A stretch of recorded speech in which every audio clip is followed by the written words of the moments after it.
the fast twitch muscles. You know what I mean? We, for some reason, tropical people, and maybe Ngozi might be able to go into this. Okay. And Ngozi might be able to go into it a little bit different, but for some reason, the tropical people needed to develop those fast twitch muscles. You know what I mean? And so that's a component or a trait or whatever that we all have in common, being sub-Saharan, you know, being in that tropical zone, you know what I'm saying? So yeah, we all gonna kind of have a similar build, you know what I'm saying? And also with the intense UVA radiation, right? I think somebody was talking about how the darker skin needed to stay out, you know, outside a little bit more in order to metabolize that vitamin D coming from the sun, you know what I mean? And so that protects us from getting it so much, you know. All of these things come into play when you're talking about sub-Saharan people, you know what I mean? So you could, I mean, obviously you won't be similar to tropical people. Tropical people gonna be similar in the phenotypical traits. Now, when you get down to the genetics, things is a little bit different. You know what I'm saying? Yeah, it can jump around. That's why. But that's why race was always, you know, when it came to us, it was always a look. It was lookership. Right, you know right. what I'm saying? It was lookership. People looked at people and said what they was. That's the main thing that we're dealing with. So we're acting like people couldn't look at people, right? And tell the region that they primarily descend from. Yes, they could. Yes, they could. The eyes was the first teller. Now, you wouldn't know how long somebody might have lived somewhere, but you know that basically that, all right, these people are sub-Saharan Africans, right? Right. Primarily. Now, they might have been living up here in North Africa for 300 years. We don't know, but we know that this group, right, have the morphology to be more equatorial adapted people. That's basically what they was looking at. You feel me? Right. Like so it'd be crazy how, you know, we act like those things are not factors.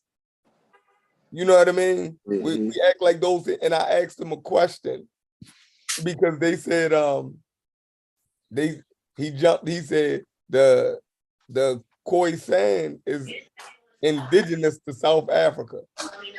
They've been in South Africa longer than anybody else. Right? And I said, I jumped back, I said, well, who been in North Africa the longest? And guess what he said? I don't know. We don't know. What? I'd imagine North Africans. Yeah. And yeah, we make shit way harder than it's supposed to be too, man. Like, it's just not that difficult. You know what I mean?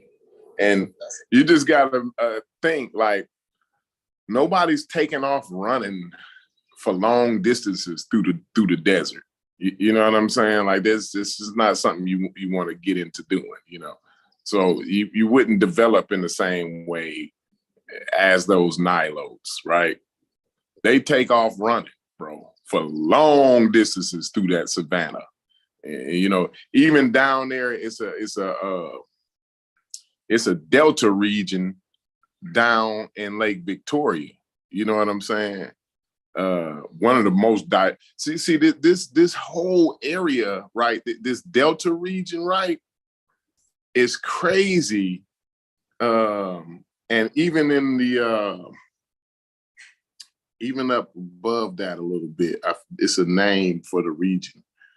It's slipping my mind. I'll get it in a minute. But it's these ecosystems. You know what I'm saying? It's crazy because the human genetics be kind of like the ecosystem that's there, right? So in this Delta region down there in that Lake Victoria area, right? It's one of the most diverse areas in Africa as far as like the wildlife go, right? You got all these different kinds of species of frogs. You got hippopotamus, you got zebras, you got wildebeest, you got all of these different animals is all in this area. And then the same thing with the human population. You get all of these different genetics. That's why they talk about the diversity of Africa, because the diversity is what thrives, what brings life. You know what I'm saying? People just don't understand. You can't be all the same. It's not gonna work like that. That's called a bottleneck. Man, I wish go. I need to holler. I need to holler at Ngozi, but because he can go into that. But it's called a bottleneck when you are the same, and you're gonna end up dwindling out. You're gonna kill yourself like that. You know what I'm saying? It's just not gonna work. You know. So yeah. But yeah, it's great. That's both flora and fauna, right? Yeah, yes. We noticing that with our with the banana, right? Crops that we eat. The banana is going through that, and the what we call corn, right? Mm-hmm. The American corn, like that shit is not diverse. You know what I mean? So if a plant disease come through, we might lose those crops altogether. Like they'll be gone out of human, you know what I mean, forever. So scientists and botanists is working overtime to try to diversify those two crops because we're in danger of losing them. Like, and I didn't even know that because the genetics of them is like one single strand of it, right? But plants get diseases, and if a disease come through that DNA of that plant can't deal with, we're gonna lose them motherfuckers because there's no diversity in it. I said, yo, that's crazy as hell. Yeah. And you know, I'm from Indiana, so it's a lot of farming. You know, the Midwest is like the breadbasket of the United States. But you'll see farmers, because they grow the corn, mostly it's feed corn, right? To feed the cows, right? And that's a certain kind of corn. You can't even eat that corn, right? But what they'll do is they'll grow like some soybeans, and then they'll get on the tractors, right? And they got these metal tires. They got metal tires that shred the damn soybeans up. You know what I'm saying? And just grind them into the ground, because they got to put them nutrients. The corn keep taking the same nutrients out of the ground over and over again until it's not those. It's going to drain the ground of those nutrients. So the corn ain't got no nutrients to grow. So you got to you either got to grow soybeans for a period of time, or I've been seeing them now where they just grinding the soybeans down into the soil. You know what I mean? And it's just it's nuts. But yeah, that goes to what you were saying about, you know, the diversity in the fauna. You know what I'm saying? In the flora and fauna and shit. That shit is even in gorillas and stuff, a lot of them are diverse, right? And they stay away from each other, right? For like, I don't know why nature do it. And then like 1,000 years, they'll cross paths again and mate back after they then got a little bit separation from each other. And that keeps the diverse, you know what I mean? That it's great in nature. That's what humans were supposed to do. You know, we rift animals. That's what we really are. And the thing about being on them rifts, right? You on one side of the rift, right? You got chimpanzees on one side of the rift, right? They on the same rift. They just on one side of it, right? they done been away from that other side for so long. They can't even they can't even mate. They're different species now.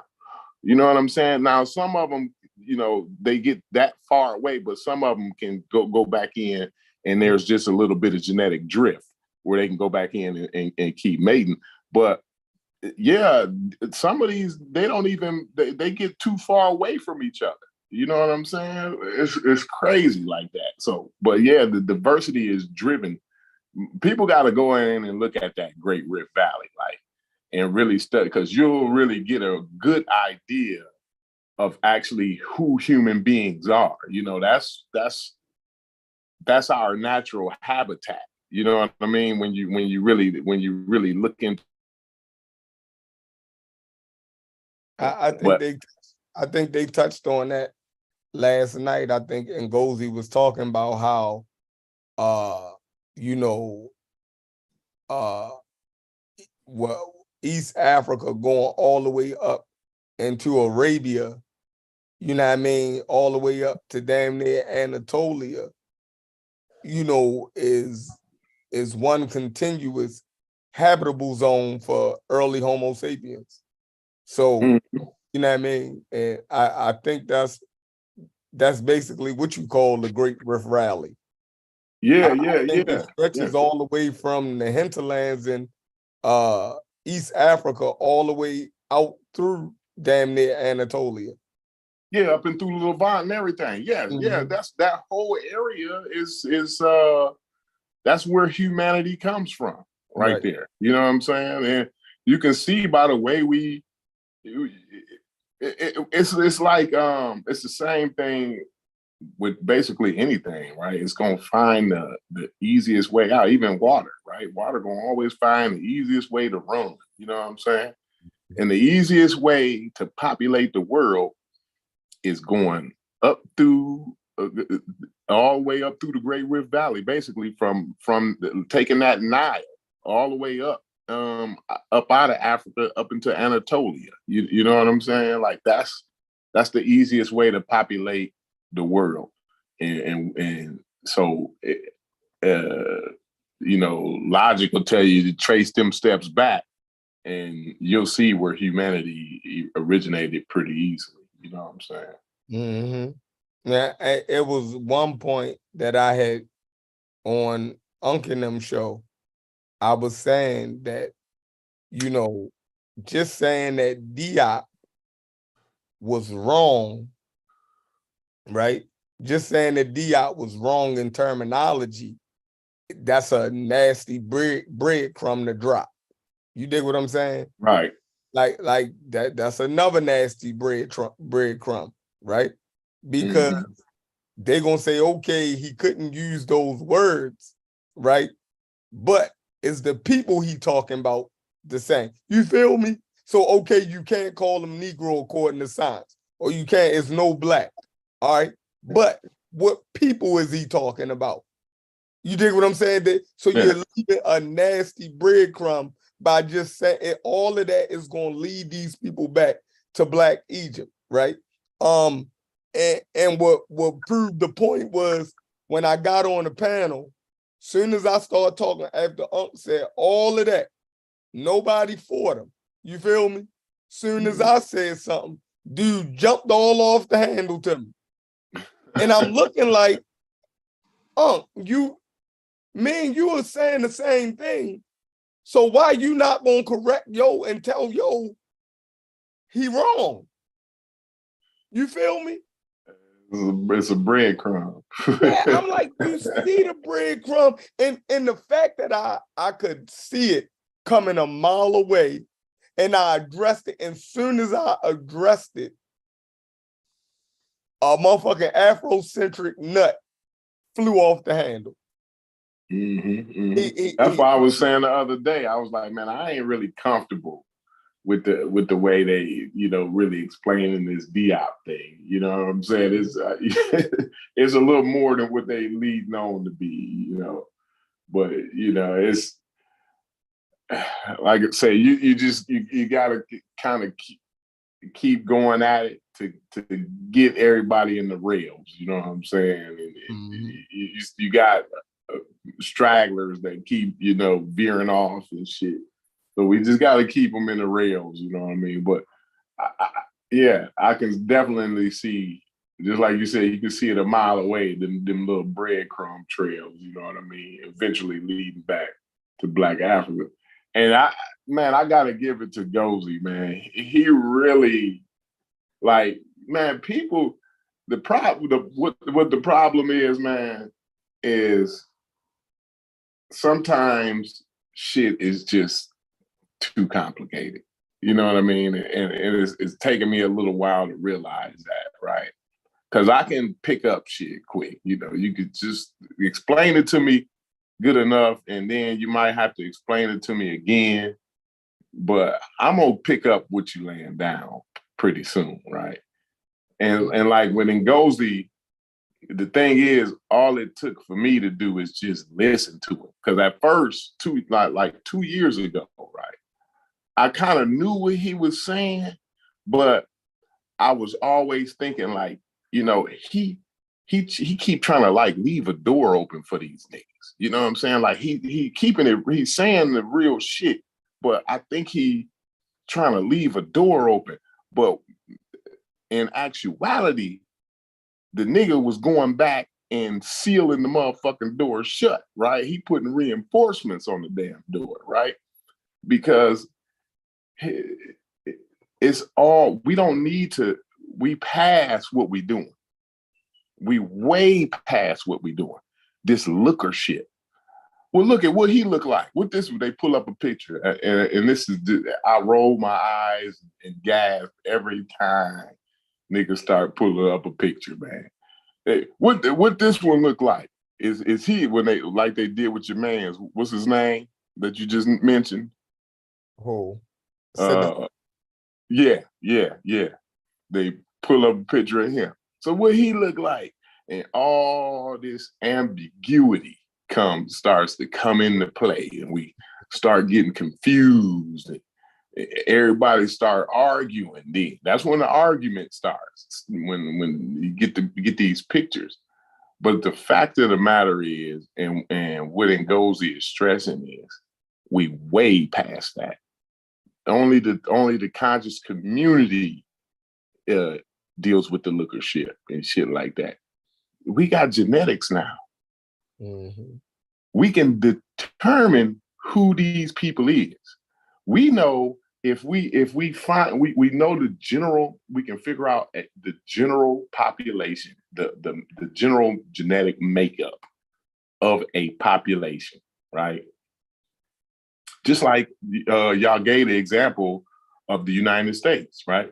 You can look at the general population. They white, right? these people is white. They what they did was they migrated over here from Great Britain and what have you, Europe, Eurasia, matter of fact, you know what I'm saying? And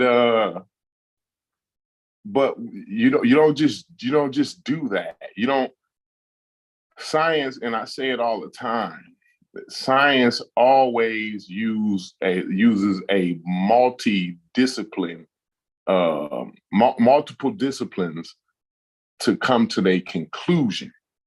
So you wouldn't just look at the genetics, right? We got other tools these days too. You would go back and you look at the history. You'd see that, there was you see the Native American population. You would see what's going on down in Mexico. You would see all that, and you put the breadcrumbs together and trace it. Oh, these people migrated over here, right? And then they somehow came and populated this whole area. This is the general genetic pool right here, right? Now they're gonna see Black people here, right? And then you can say, well, these people were here, but this wasn't the general population here. You know what I'm saying? And that's we don't have to do looker shit. We don't have to pull out a mixed nigga. right? And say, what he look like? We ain't got to do that. That's not necessary to pull out a mixed nigga and ask what he look like, So then when you do the same shit in Egypt, bro. You know what I'm saying? You look at the general population and you can see What it that is. Mm-hmm. that they coincide with all the rest of the North Africans. Mm-hmm. I don't even know why it boggles my mind, Sheffrin, that Libya is right next door, right? But they never fight and talk about the Libyans. Like it's no fight about the Libyans. I just don't make sense to me. You know what I'm saying? Why ain't they making the same argument about the Libyan niggas? Yeah. It's, I've been saying that. That's how you know. And Garfield pointed this out a couple years ago. When Garfield pointed it out, see, Garfield, he just threw the shit out there. And never said that shit again. I said, fuck yeah. You dig what I'm saying? I'm like, and he never went back to that fucking point. Garfield, he do good work, but he all over the place, yo.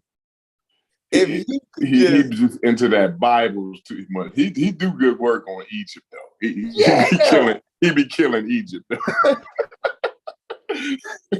Look, he threw the Libyan statement out there, and I picked that shit up immediately. I said, yeah, and then he said, yo, because it's Egyptomania. You dig what I'm saying? Mm-hmm. Like Libya had a great culture. You dig what I'm saying? Nobody run over there and try to claim fucking Libya. You know what I mean? Because your ass don't got nothing to do with fucking Libya. You know it. You know it. So you basically skip. Libya is closer to West Africa than fucking Egypt. But somehow you jump over Libya and take your dirty ass all the way to Egypt. How do you do that? It boggles my mind. It boggles. And the thing I can say, the thing that I can say, why this would be is probably geography got a lot to do with it too. If I'm trying to give them a way to explain it, right? This is the best way that I can come up with it, right? Because it's easier for that Nilo-Saharan genetic to flow up there up the Nile than it would be for a Chadic, you know what I mean, or Algerian to go up through that desert. You know what I'm saying? Because people don't realize, bro, and then they throw around like, oh, they say they act like the desert is some barrier that you can't never. It is, bro. It is a fucking barrier. In 2023, it is, bro. They don't, man. Listen, bro. Listen, Sheffrin. In 2023, and I thought about this shit too, Sheffrin. In 2023, right? If you had to walk 100 miles, now down a modern, you're gonna take 100 miles down a modern road, right? And it's gonna have gas stations, pharmacies, Walgreens. I don't know what everybody got in their city, but we got Walgreens and shit. They're gonna have Walgreens along the way, all that kind of shit, right? All along the way, right? Rest stops, everything, right? But you gotta continue walking. You gotta walk that. You can't catch a ride, none of that. You gotta walk the whole 100 miles, right? You can take your cell phone with you. You can take bottles of water. You can do everything you want, bro. Now, on this walk, you happen to get a hangnail, Sheffrin, on this walk, on this 100-mile walk. You get a hangnail 20 miles in, bro. Let me tell you, Sheffrin, by the time you get done with that, 100-mile walk, you're going to be in serious trouble.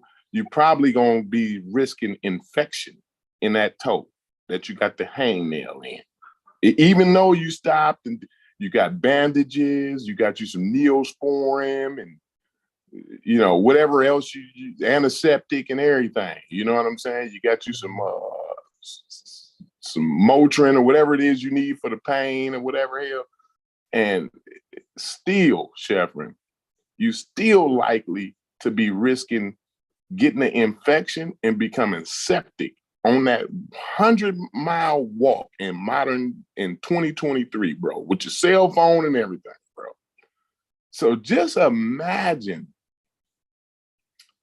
2,000, 3,000, 4,000 years ago.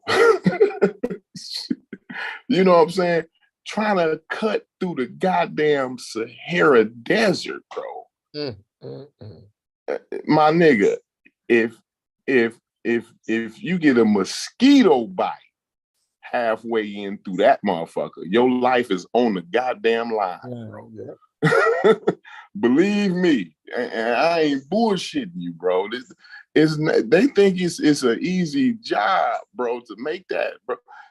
They got horror stories about modern day trips through that motherfucker, bro, that you don't even want to hear.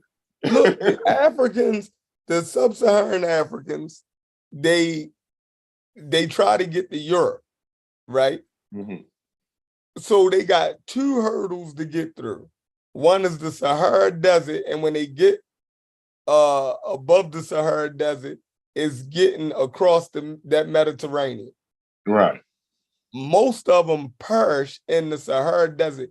And they got trucks and shit that take them across that motherfucker. They load them up, right?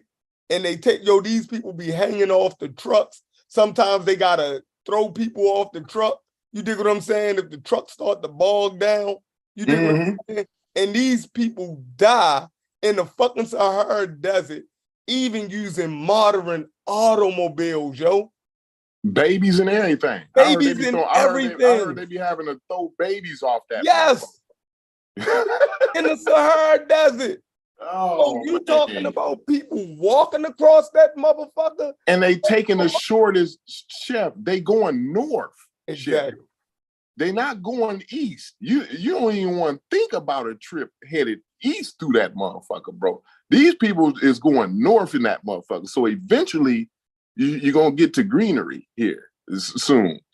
You headed east, bro, you ain't never, ever, for the rest of your life, going to see greenery, no. Never, ever going to see greenery, bro. The shit is crazy, man. Yeah, they not thinking about that. And when they be like, oh, they act like the Sahara Desert is some impenetrable barrier in it. Yeah, ask the geologists. They're gonna tell you. Geologists will tell you, yeah, it is an impenetrable barrier.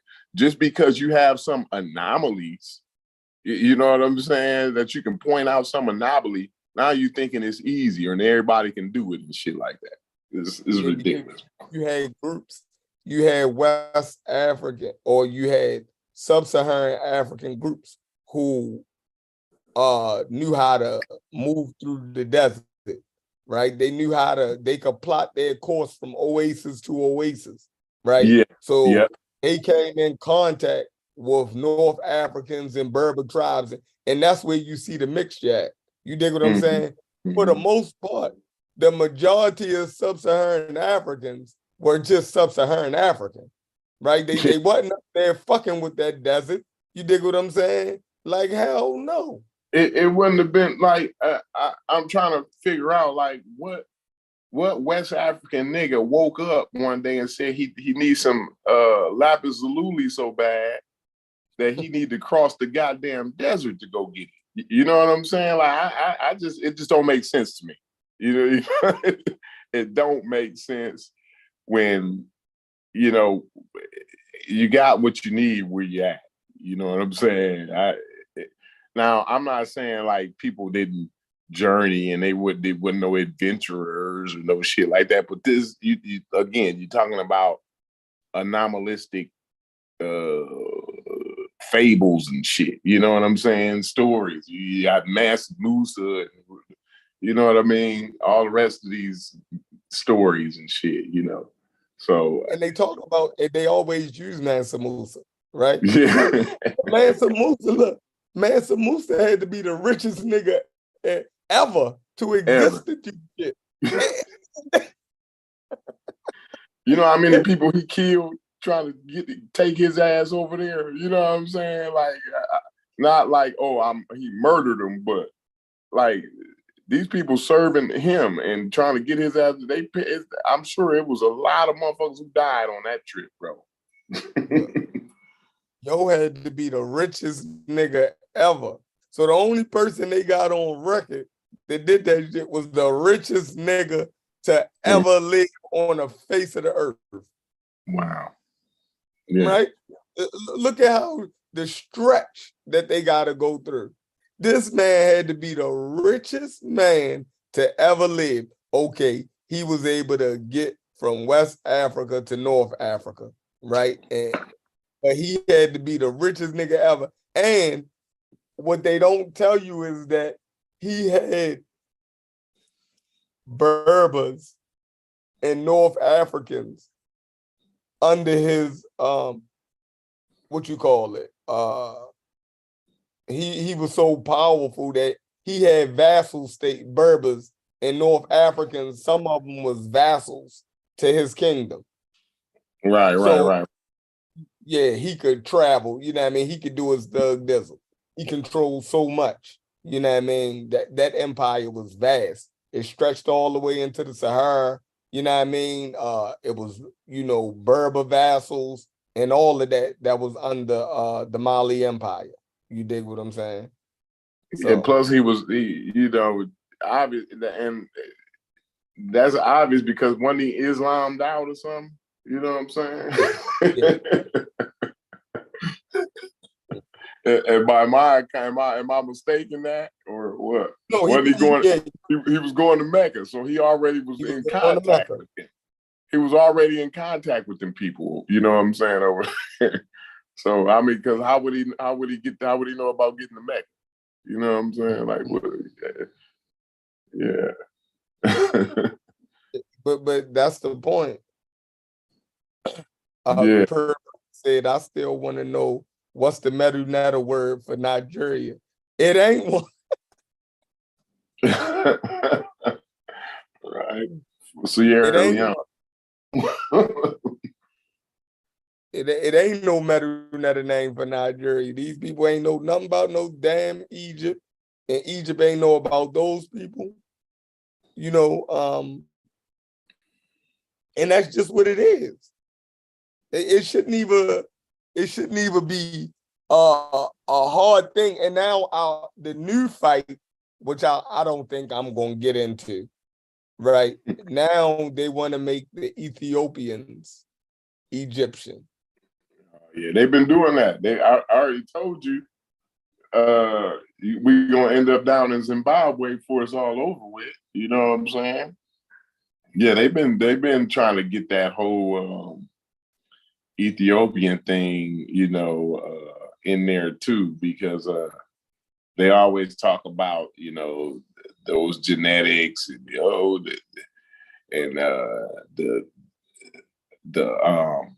the Greeks, they called them the Greeks was fooling around with the Ethiopians, but they don't understand, like, it's not modern day Ethiopia. You know what I'm saying? Like, they think, I don't know, it's a bunch of cloudy bullshit.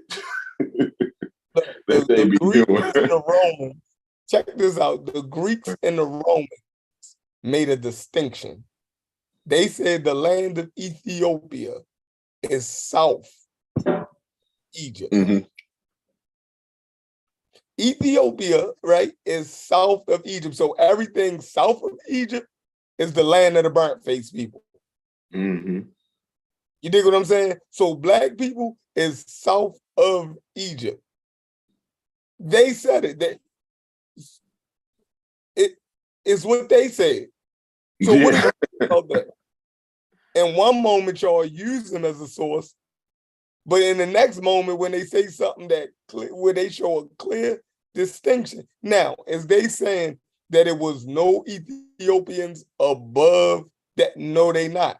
But they're telling you that generally the land of the Ethiopians is south of Egypt. Now so it wasn't none of those people in Egypt. They never said that. But they said it was Greeks in Egypt.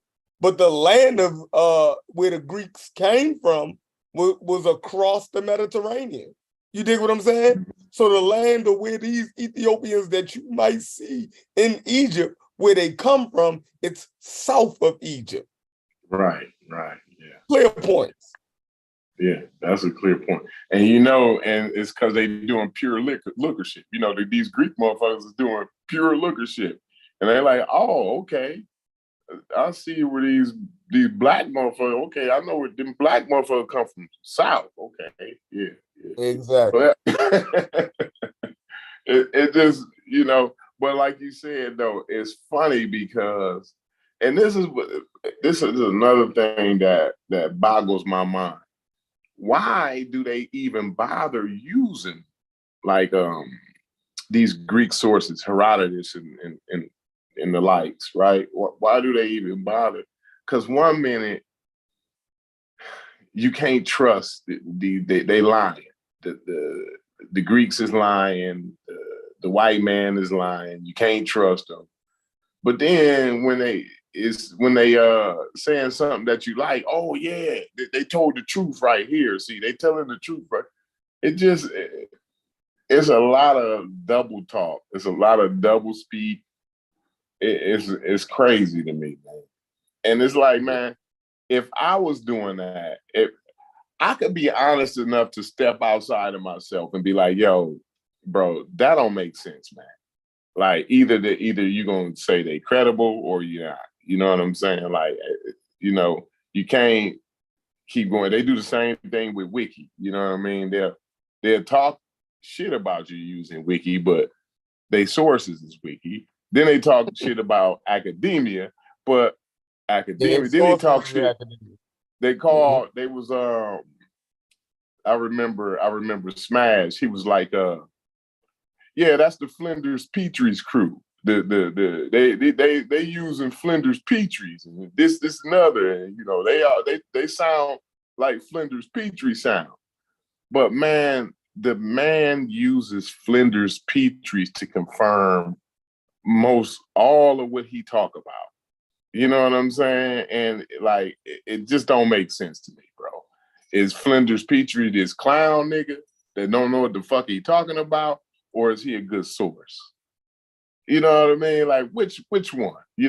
And no problem. He could. I understand nuance, right? He could be wrong on one thing and be right here, right? But the fact of the matter, if you clowning somebody, it just don't. The whole thing just don't make sense, man. It's just double talk to me. It's double talk to me. Maybe it's just me. Yeah. No, it is. It's whatever suits their current argument, right? Yeah. Whatever they use to suit the current argument, that's what they're gonna go with, and that's why the title last night was The Nasty Breadcrumbs, because you cannot fight rabid Afrocentrists with one hand tied behind your back. You can't. Right. You dig what I'm saying? Like I guarantee you, and I said this, by next month, by the middle of next month, it's gonna go back to Diop being right. Mm-hmm. I guarantee you. They already, working it back into, the mix, because they can't stay on point. Their Afrocentricity cannot allow them to completely disconnect from stupid shit. You know what I'm saying? It just can't. Now watch. Unc still gotta keep a harder stance because he still gotta go up against Sekou in a couple of weeks. Right? So he gotta go up against Sekou with the being the two cradle theory shit. You know Mhm. what I'm saying? But for the most part, the way this conversation is going, it was started off right, going in the right direction. But I guarantee you by next month, Diop is gonna be right again. And that's why I Smash keep winning these arguments. Because he gonna stay right there in the pocket, right? Where Mhm. you know the community want to be at, right? So he's never gonna look like the flip-flop of what you know what I mean? Like, Yeah, and that's where Unc finds his contention at. You know what I'm saying? Because he'll argue, like you said, next month, Unc will actually argue you down about the fact that, oh, they put Diop in the museum. right. See, he in the museum. It's like, so what are you saying? What does that mean to you? You know what I'm saying? And and you gotta I was trying to tell I think it was Stu Pease the other day, or maybe it was you. I was saying that you gotta almost minimize his being in the museum to even get your point across. Like, Yeah. because to me, and you gotta keep it real with me, Sheffrin, because I'm not getting much feedback from you on this point right here that I'm making. But it's my understanding. This is what I'm understanding why he's in the museum, right? It's an art Is museum, but go ahead. so okay, now you done pretty much 90% answered my question, right?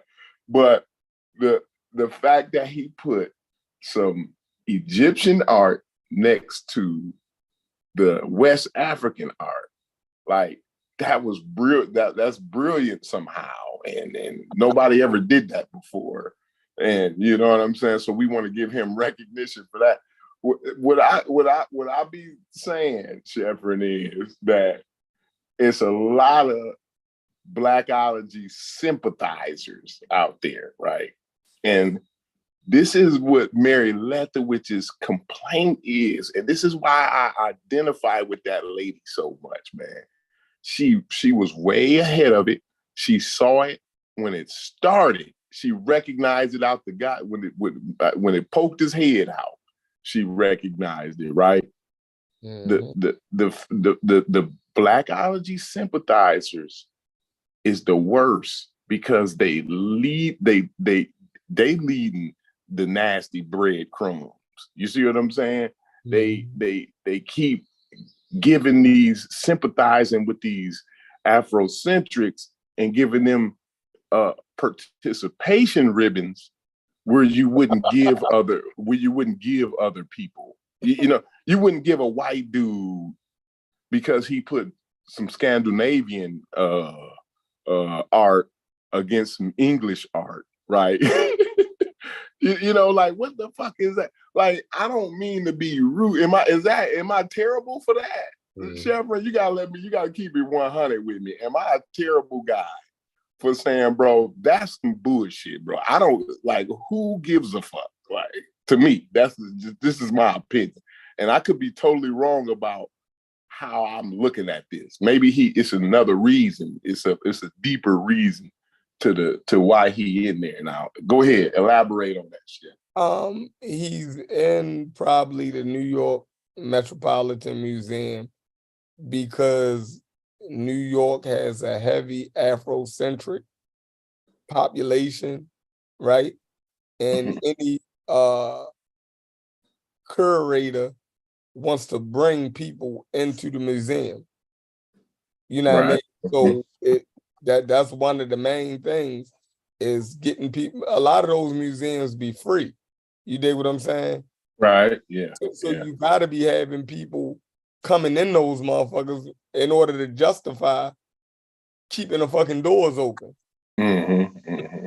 So so it stands the reason, you know what I mean, that a lot of times, you trying to gauge, then a lot of people come to New York, right? So is a big tourist area, right? So you Mhm. want people to come into those museums. You want that to be on their destination. You dig what I'm saying? So you'll get people like it's smart to get people like Diop in them in those museums. Now you got to figure out. We all got to go to the museum and see what they're actually saying about his work and why he's in there, right? Okay. Yeah. Other than just, he was just, he proved Black Egypt, and no. You know what I mean? And look, it's another museum. It's a museum, I think, is it Germany or England, who got kicked out of Egypt? Oh, I Mhm. gotta find it. Yo, it's I but read about that. That was just recently. That was just yes, recently. But yeah. I think it was Germany. I think it was Germany. Yeah. got kicked out of Egypt. The Egyptians said, "You on some Afrocentric shit? You feel Yep. me? You fucked up our history. You can't even. You're not even. They was actually doing an excavation, a dig in fucking Egypt, and what their excavation was, ain't have nothing to do with the exhibit that they had in their fucking museum. But the goddamn Egyptians got wind of one of their exhibits and said, Mhm. "Yo, we done with y'all." You dig what Yeah. I'm Yeah. saying? Like, it's crazy. So it's like people don't realize, how serious that is. People don't realize how we're offending Native Americans now. You dig what I'm saying? You're Yeah. actually taking people's history away from them. You're claiming that their ancestors, aren't the people who, built these civilizations and populated these places. You're taking people cultural accomplishments away from them and attributing to other people. It's the same reason why we felt so crazy for years. We felt as though they was doing that shit to us. And now we're turning around doing that shit to other people. It's Yeah. crazy. Hurt people, man. Hurt It's people, crazy. hurt people. And we don't give a fuck about the Egyptians and the Native Americans and them. We don't Right. realize that they were discriminated on, that they're like so, and now we acting like we have a right. Yo, you hear about how they talk about the Native Americans? They fake Indians. Yeah. People like they $5 Indians. They this, they It's so almost worse than like the nigger thing. Like you know what I'm saying? Like to yeah. deny, like they was never like denying like our Africanness. They never denied. At least I don't see where they did that. Right? Maybe they said, okay, y'all, I don't want y'all speaking that motherfucking language because I don't know what the fuck y'all saying, right? But they they've never like nobody said, "Oh, y'all fake. Y'all ain't from Africa for real." Like even the that would be terrible for the West Africans that's still over there to say shit like that. It's I don't know. It's just kind of crazy to me. Yeah. Yeah, Well, go ahead. them motherfucking Egyptians, right? These Africans, these Afrocentrics, they spread all this shit around uh the internet, talking about that the people of Egypt is not the people of Egypt, they are invaders, right?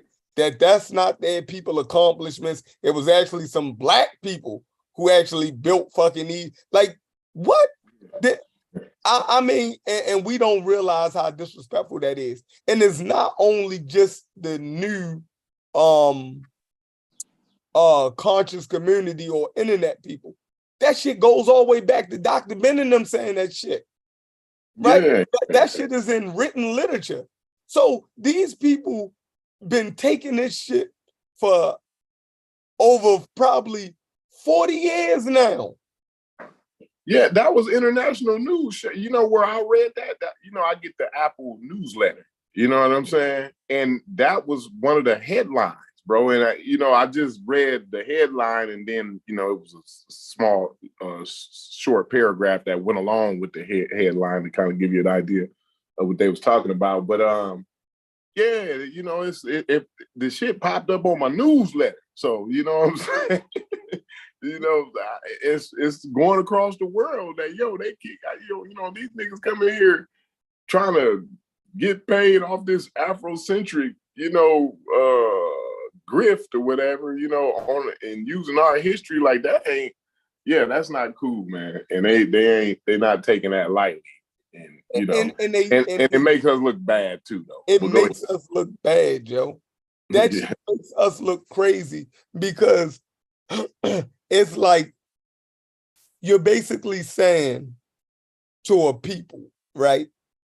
In their country, their monuments and shit. And this is what I wanted to say. It actually puts a wedge in between Sudanese people and Egyptians. We don't even realize we do that. You dig what I'm saying? Yeah. We don't even realize that we're causing strife in Africa. So when you see these people get chippy and snappy, and then we say that they're saying something racist, well, we done said all of the racist shit first. Yep. And we think that we're the only ones who can get injured by racial language, right? By discrimination. We feel like we're the only people who have a claim to being injured by discrimination and bigotry.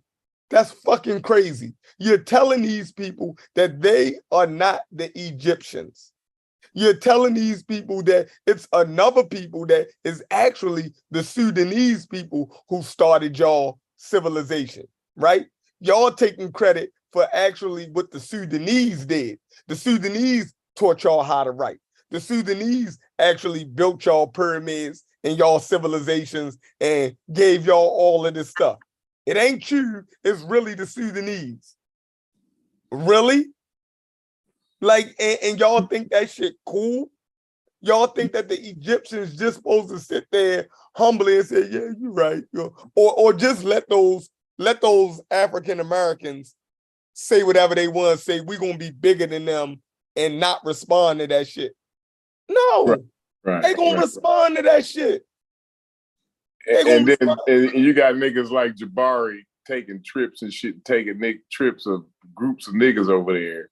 And then, because he'll come back and be like, he'll do an interview. I done seen him do like an interview on Sunday and talk about like how he was checking the Egyptians that was there. You know what I'm saying? Like, this is really like my house, and you know what I mean? And it in so many words, like he didn't say that. I can't really say what he said verbatim, but it was almost as if like he was kind of telling them that like they guests and this is his ancestors' house. You see what I'm saying? Mm-hmm. And they some type of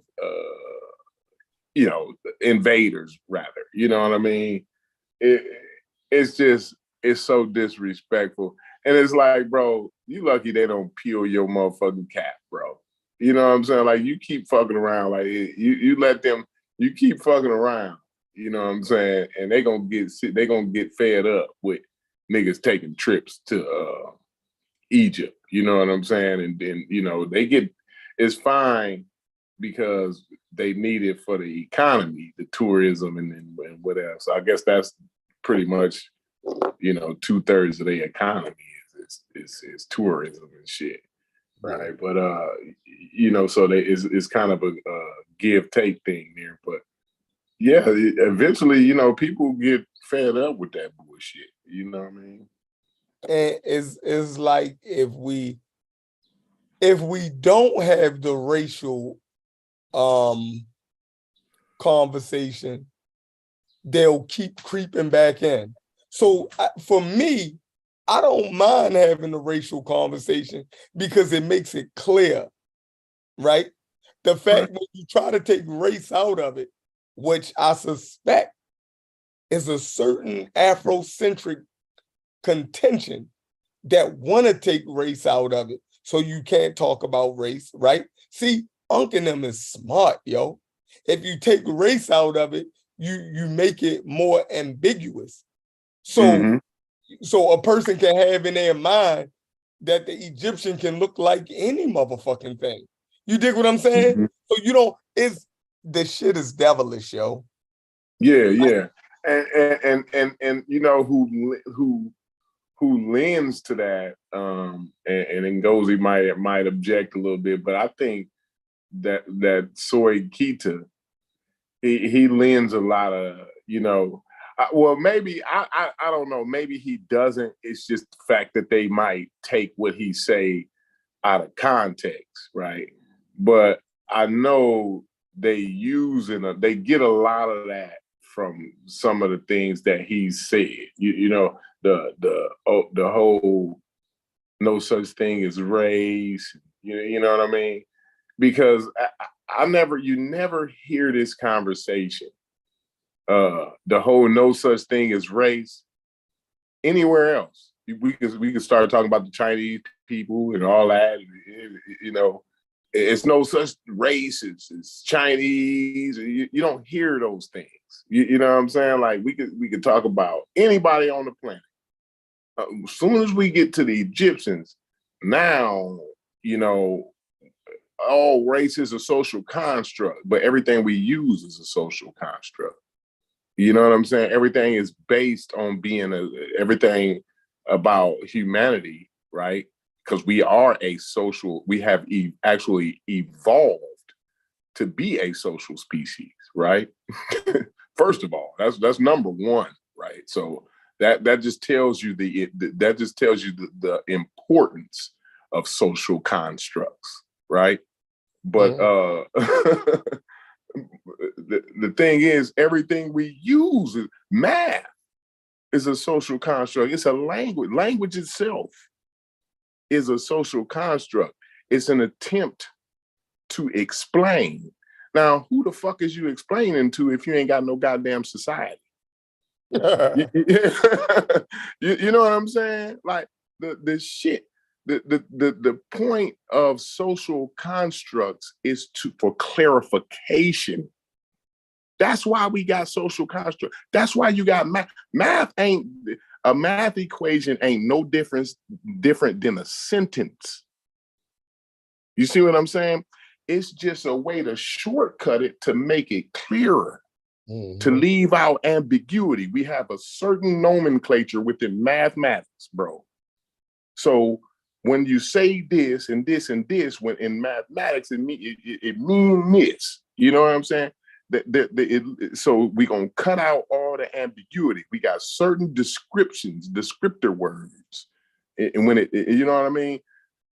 That's the whole point in social construct. So we don't have to keep on learning the same shit over and over and over again. So I don't know why we talk about this. We all of a sudden get to Egypt, and now a social construct is some minimized thing, some minimized subject. Oh, it's just that's just a social.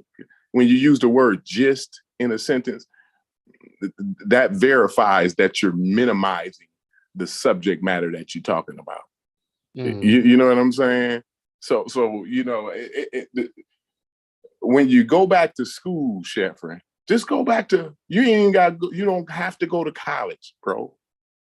All you got to do is go back to your freshman year in high school. Go right back there, and you're gonna keep these niggas in line. That's how I keep these niggas in line. You go right back to freshman year. Look, hold on, bro. No, this ain't how the shit go. You know what I mean? I learned this shit already. We ain't finna get on YouTube and become 40 years old. Now all of a sudden we don't know what the fuck we talking about. Right. And a social construct is some pejorative. You know? Yeah, I agree. Because, you know, like you need classifiers for things. You know, they say gender is a social construct. Yeah. You see what I'm saying? Mm-hmm. Like You know, some people get all the way down and say sex is a social construct. You know what I mean? So fine. You dig what I'm How saying? you gonna have a society without sex? Exactly. Right. Now, even race is a social construct. Right. Using the social construct, right? So you go to science, I'm gonna go to the social construct. Using the social construct, the Egyptians wasn't what we call black.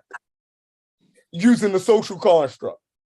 Now I'm going to stay. Now you can say, well, race don't exist in science. Okay, well, in sociology. I'm just talking about sociology. When you look at the Egyptians, right?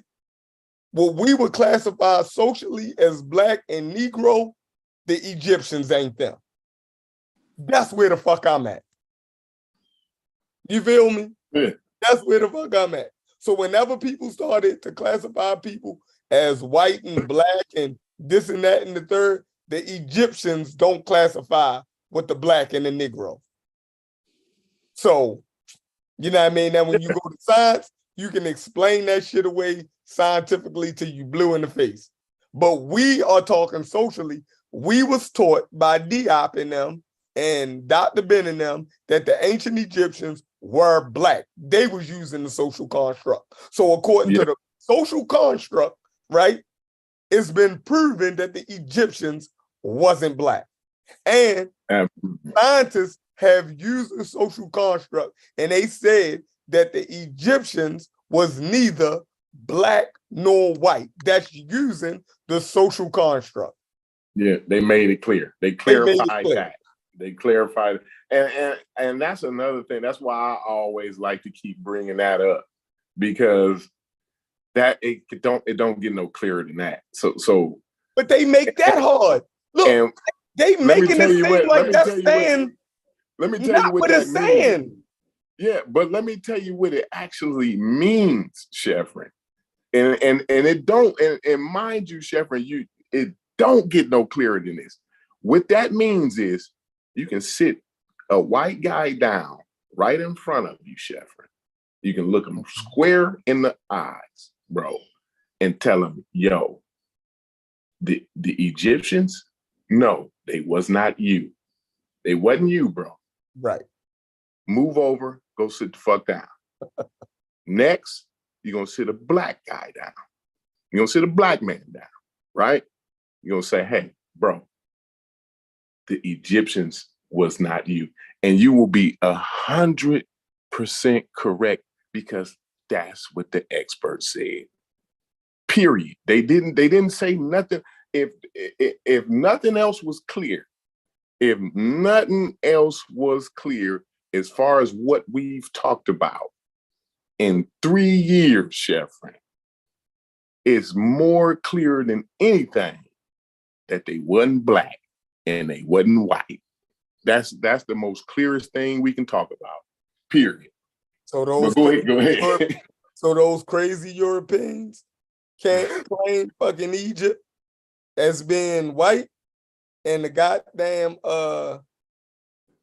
Afrocentrics. And the Afrocentrics and not they wasn't that and they wasn't that. All right, so look, this is where they get caught up at. I'm sharing my screen. I don't know if you can see it. Yeah, I see it. Do I need to blow it up?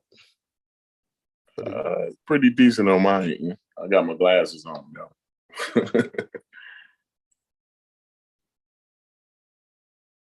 All right. It says mainstream scholars reject the notion. See, they get stuck on one part right here. It says mainstream scholars reject the notion that Egypt was a white or black civilization. They maintain that applying modern notions of black or white races to ancient Egypt is anachronistic. Anachronistic, yeah. Now, that's where they stop at, right? Yeah. Now, check this out. Now, what it's saying... They love that sentence. They love that sentence. That's where they stop at. Because that's saying that the Egyptians wouldn't have viewed it in our modern sense of white and black, right? They saying that is anachronistic. meaning that shit don't even. And I don't even know if I agree with that, but yeah, I understand. Yeah, go ahead. Yeah, right. They didn't have our modern construct. You know what I mean? Mhm. So, but they seen the differences. Like we not gonna, you know what I mean? Yeah, that's what I'm saying. Yeah, and they drew it. They drew it. They drew it. It's on their It's not wall. like they wouldn't have knew what I look like. Exactly. If I walked through the temple, they weren't gonna be like, "Who the fuck is this nigga?" Like, you know what I'm saying? Like, it's not like that. Go ahead, though. All right, but then check the move. It continues. This is where the clarity comes in at. See, that first sentence, they're talking about the Egyptians, the ancient Egyptians, right? They saying that the ancient, if you know, they didn't have these constructs that we have that they know of, right? And they saying that applying the modern notions of black or white races to ancient Egypt is anachronistic. But then it continues. It says, in addition, now they about to add further information to layer it, right? It says, in addition, scholars reject the notion implicit in, hold on, it says, scholars reject the notion implicit in the notion of a black or white Egypt hypothesis. Now they talking about what Diop and them put forth, right? It says that ancient Egypt was racially homogeneous. It says instead, skin color varied between the peoples of Lower Egypt, Upper Egypt, and Nubia, who in various eras rose to power in ancient Egypt. Within Egyptian history, despite multiple foreign invasions, the demographics were not shifted substantially by large migrations. Yo, like, so the fact that they act like the shit stops at saying that the Egyptians to apply to black or white in Egypt would ancient Egypt is, and it says ancient Egypt is anachronistic, right? But when they say in addition, it says scholars reject the notion implicit in the notion of a black or white Egypt hypothesis. Now, what is the black and white Egypt hypothesis? That's what Diop and them put forth. Right. All of the shit that Egypt was a black race. No, it wasn't. These people ranged in different skin colors, right? Up in, you know, from north to south. That they wasn't homogenous in a racial component, but they wasn't black or white. That's the key takeaway right there. And we keep saying it, Corey. And then, but it's another key takeaway that I always keep bringing up too.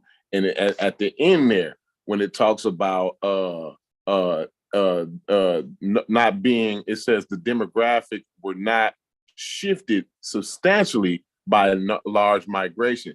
Meaning they keep on saying, well, the Greeks came in there, and then the Persians and whoever else came in there, right?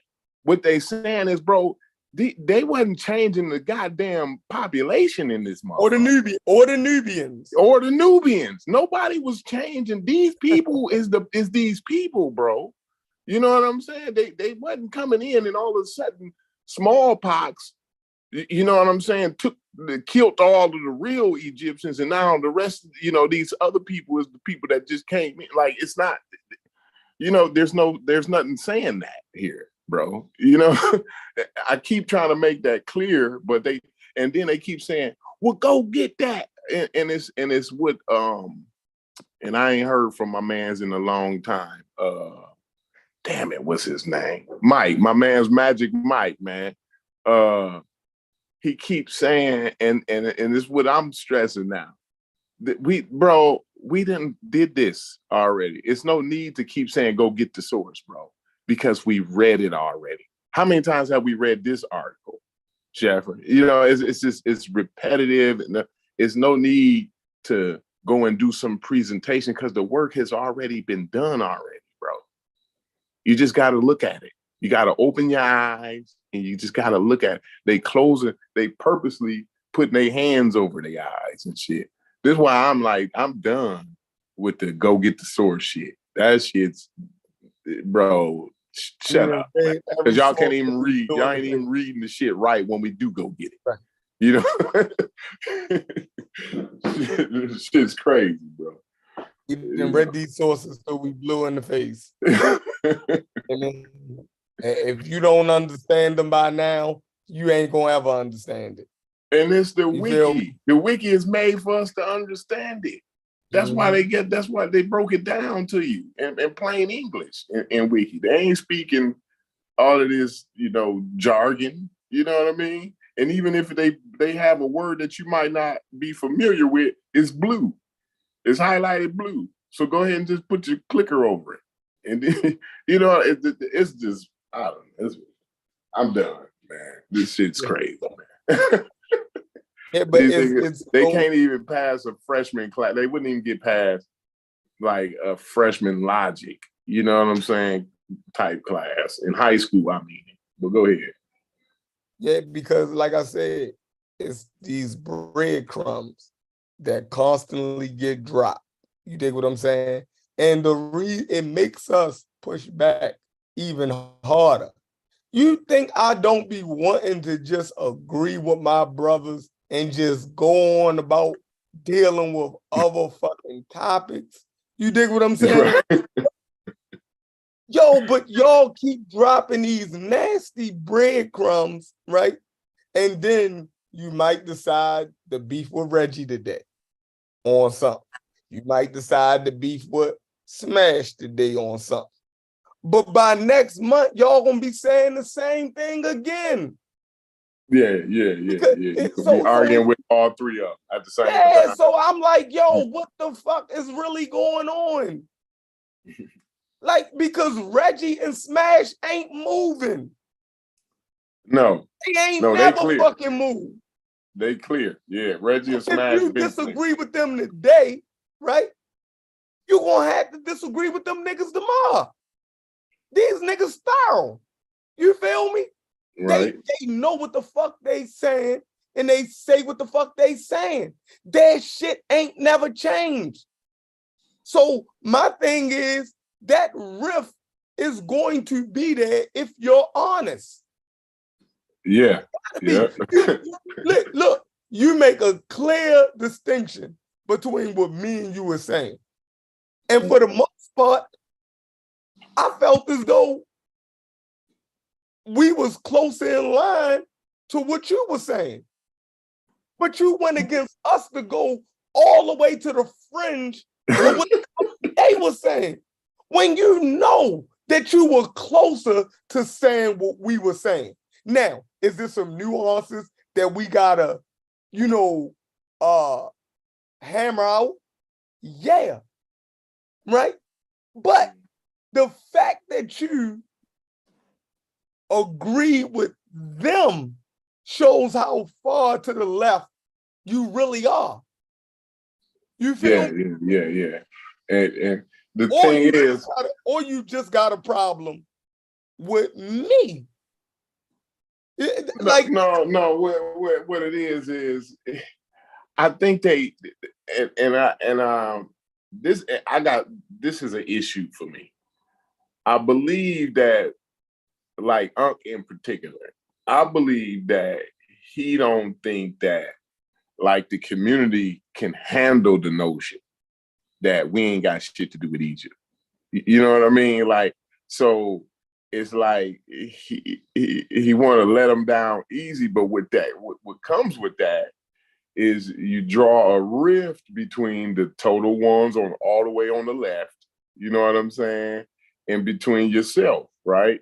Because now you gotta kind of halfway, you gotta be 1 foot in, 1 foot out, you know, and it ain't gonna work like that. That's gonna cause a rift. So you gotta kind of really just draw your line and then kind of try to go back and pull who you can pull along with you. But most of the time, this thing has become, the Egypt thing is more closer to a religious thing exactly now than anything. So you're not gonna convince a bunch of people. You know, I don't know. That's a waste of time to me.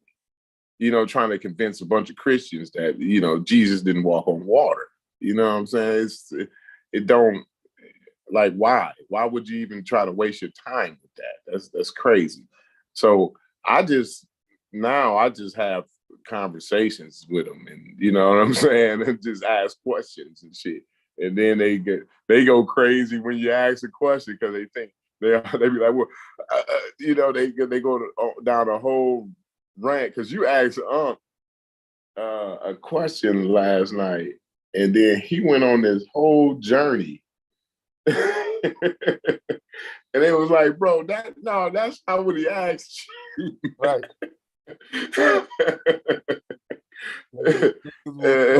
the trail immediately. Yeah, because it's like he know where you going, So I just be having fun asking questions nowadays, you know what I'm saying, and see how because they can answer it for themselves. Once you ask a question, you find them fighting against themselves to answer it because they know it don't make sense what they want to say. But they actually know the real answer to it too. You know what I'm saying? So it just, yeah, it's funny. It's funny to me, man. But yeah, it's like I said, it's become a religious thing, man. And now I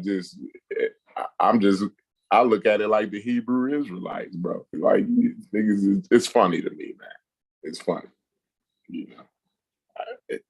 They can make fun of Tazariak all they want, talk about Tazariak's fights, but they do the same shit. It's basically the same shit, but worse. I don't see, I see Tazariak and them saying they the fake Jews and shit, but I don't know that they taking trips. Is they taking trips to back to Jerusalem and shit? I have no. And I think, and the Jewish people, they don't even entertain it. Like I don't believe they even get offended by it. Like Because Tazari, when a motherfucker crazy. Yeah. Like, and the Egyptians, like, they thought niggas was crazy for a long time, but now they're starting to respond. See, the thing is, Hawass and them always responded. You seen the Egyptian scholastic community responding, right? Right. Yeah. All right. But now we got social media, so we can see how the actual people in Egypt is responding now. You get what I'm saying? Yeah. Like now the world is open. Nigga, everybody see y'all now. You feel me? Y'all can get a response immediately. You feel me? Yeah. Now we know the temperature of, people are offended by the shit that y'all saying, teaching, and doing.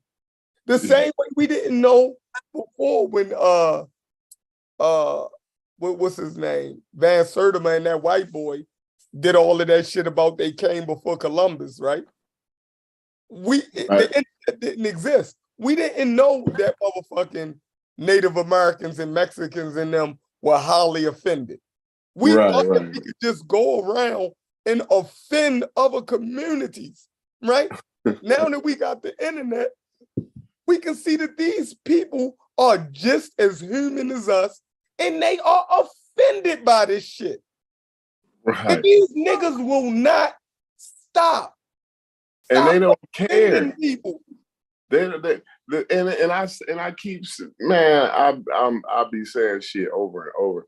The thing is, bro, it's about like how people see us in the world. You know what I'm saying? Like the image of Black people is not good, bro. We putting off a bad image when actually, if you look at through the world, right, people actually actually respect African American culture. They love it. They love our culture. They love like how we carry ourselves, like the hip hop vibe. We got a great story over here, yo. And these are fucking it up. They making people not fucking like us. Right, man, you gotta have international relations, bro. They don't understand how important that is. And it's fucking up that could even fuck up because Egypt is one of our allies over there. You know what I'm saying? And they can be like, bro, listen, y'all niggas need to get them niggas under control, or next time y'all need some motherfuckers to fly over to Iraq, y'all gonna have to call another nigga. You know what I'm saying? Y'all ain't using our airstrips or no shit no more. You know what I'm saying? Like they could really, because this is people have deep feelings about their history, their culture, their religion and shit like that. So, it's not just about the money all the time. You know what I'm saying? They could be more principled and be like, I don't give a fuck how many jets y'all gonna talk about giving us, man. Y'all need to get them niggas under control before we do business with y'all anymore. Like, and maybe, okay, fine, somebody might say, well, that's probably far-fetched and not realistic, but it is a chance of that. You know what I'm saying? Like, people don't fuck around with their culture and shit like that. You see them motherfucking, them Arabs ain't playing. You know what I'm saying? The Arabs ain't playing with nobody about that Islam shit. You better do that shit right, or you got to practice my way.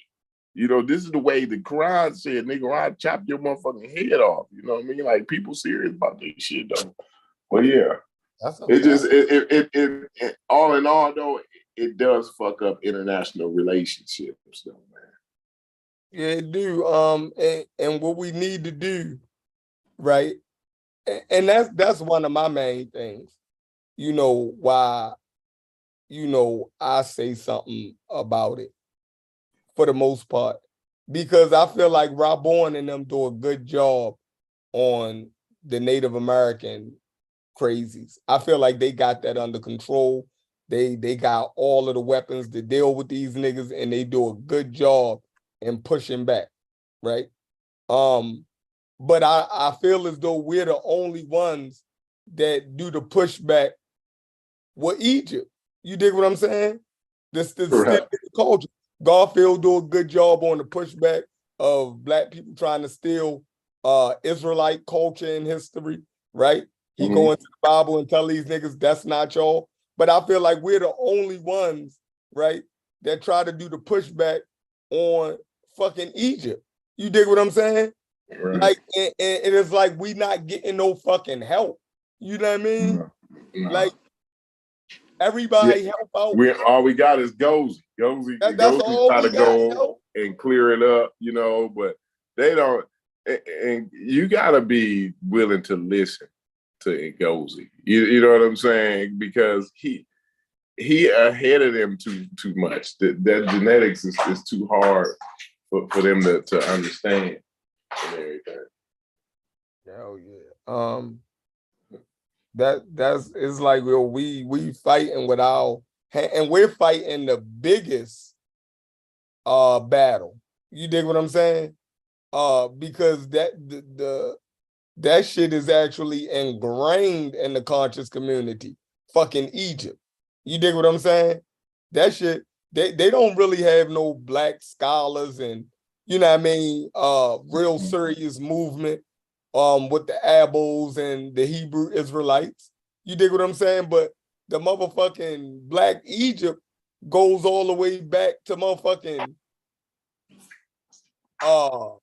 fucking Diop in them. Like, they really put in work. There's so much books and literature written on that shit. So that shit is heavily ingrained, inside the community.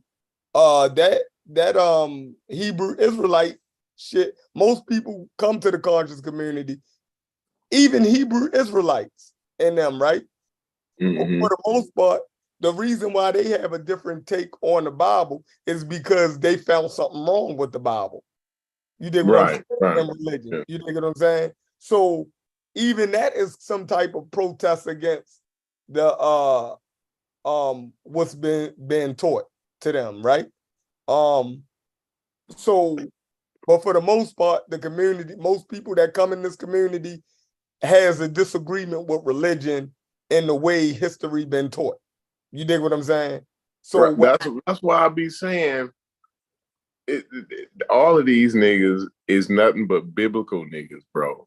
They all trying to be, because first of all, most of these, when you look at what's going on, you got the Quran, you got the Torah and the Bible, right? Mm-hmm. And then you got the Metanetia, right? Mm-hmm. They all trying to be in this, and then all these people is from the same area, bro. You know, they they all in real life, in actuality, this group of people, they all from the same area. Now you got this conscious Black community all trying to be one of these groups. You know what I mean? It's just crazy. You know, they reading the Metanetia, they reading the Torah, they reading the Bible, they reading the Quran. You know, and it's like, bro, don't none of that shit got nothing to do. If you can realize, that's why I keep saying they the biblical niggas, right? Because most people can realize that the Bible didn't have nothing to do with Black people. You know what I mean? Mm-hmm. But it just, for some reason they don't put that together. I don't, like, you gotta be knowing your geography. You know what I'm saying? And then you gotta say, like, bro, like, yo, this all this shit has nothing to do with me, bro. None of the Quran, none of it has anything. And you got to know they all the same niggas. And then when you look at the story, each one of them, maybe excluding the Egyptians, right? Mm-hmm. But each one of them, they all Jewish for real. If you look at the story, right? All of these niggas, right? This Jesus guy, he was some disgruntled Jew. He didn't like the way, I don't know all of the details, but and the way I'm getting it, bro, he don't like the way the Jewish people is doing Judaism. He want to do it his way. You know, he's some disgruntled nigga that all you niggas don't do it right. You know what I mean? So he want to do it this better way. And then you get a few people that like it, right? And so then here comes Islam. Well, you know, y'all ain't doing Judaism right. This is the way it was about Muhammad and the rest of them. You know what I'm saying? And you do it this way. So they do it. They ain't nothing but all disgruntled. And then, you know, they all going to Egypt back and forth, and Egypt's got something to do with everybody, with all of these people. You know what I'm saying? It's just like, bro, this is a bunch of biblical stories. Y'all need to cut it out. Leave these people alone. This is their tradition. You know what I'm saying? We got our own traditions that we have and respect.